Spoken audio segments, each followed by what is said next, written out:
தென்னிந்திய டாப் நடிகரான தளபதி விஜய் நடித்து வெளியான கோட் திரைப்படம் திரையரங்குகளில் வெற்றிகரமாக ஓடிக்கொண்டிருக்கிறது.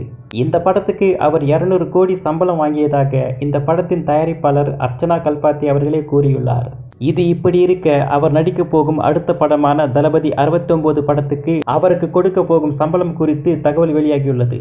அதாவது இந்த படத்துக்கு அவருக்கு சம்பளமாக 275 கோடி கொடுக்கப்பட உள்ளதாக தகவல். ஆனால் இது அதிகாரப்பூர்வ தகவல் கிடையாது. ஆகையால் நம்ம தளபதி விஜய் அவர்கள் இந்தியாவிலேயே அதிக சம்பளம் வாங்கும் ஹீரோவாக மாறப்போகிறார். இப்படத்துக்கு இயக்கம் வினோத், இசை அனிருத் என தகவல். மலையாள நடிகர் மோகன்லால் இப்படத்தில் முக்கிய கதாபாத்திரமாக நடிக்க உள்ளார். பிரேமலு பட நடிகை மமிதா பைஜு ஒரு முக்கிய கதாபாத்திரத்தில் நடிக்க உள்ளதாக தகவல். அது மட்டுமல்லாமல் இப்படத்தில் நடிகை சமந்தா விஜய் அவர்களுக்கு ஜோடியாக நடிக்கிறார் என கூறப்படுகிறது. இப்படம் முழுக்க முழுக்க தளபதி விஜய் அவர்களின் படமாகவே இருக்கும் என இப்படத்தின் இயக்குனர் வினோத் அவர்கள் கூறியுள்ளார். இந்நிலையில் இப்படம் பக்கா கமர்ஷியல் படமாக இருக்கும் எனவும் காதல், டிராமா, அரசியல் என அனைத்தும் கலந்த கலவையாக இருக்கும் எனவும் தகவல்கள் வெளியாகியுள்ளது.